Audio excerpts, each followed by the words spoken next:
Okay, today I'm going to show you how to make wiggle stereoscopic imagery with Photoshop, and let me get started by saying this is a fairly strange tutorial, and I congratulate you if you're watching it.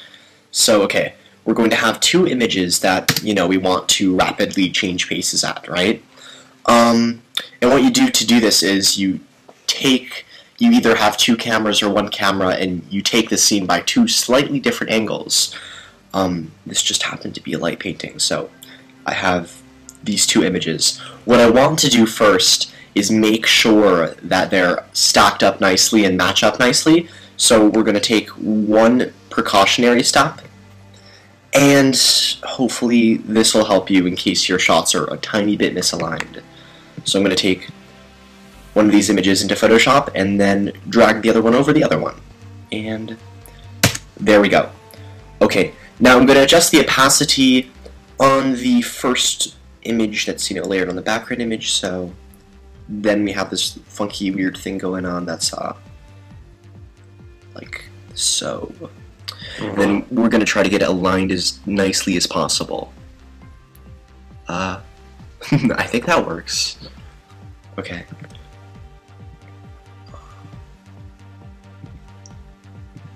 Okay, let's just say that works.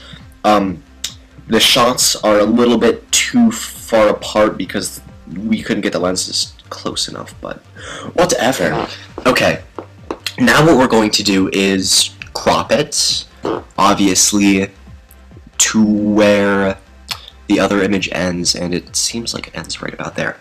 So crop it where you have, your overlay right there, so there we go.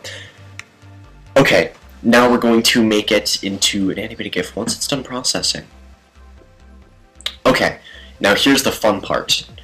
We're going to go to Window, Animation, and we're going to select both of these layers and go to this little tiny hidden away thing right here and make frames from layers. Yeah, I'm pretty sure that's it.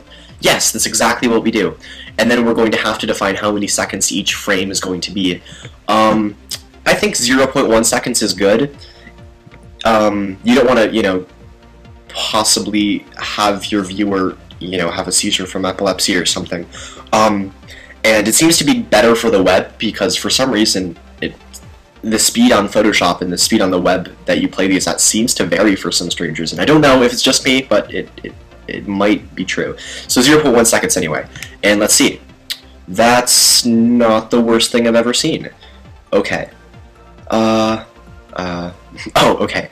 Now here's what we do. We are to export this.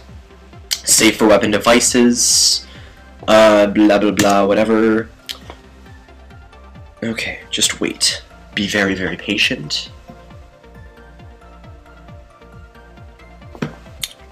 Sure that up here it's selected GIF because any other format will not work for moving and stuff.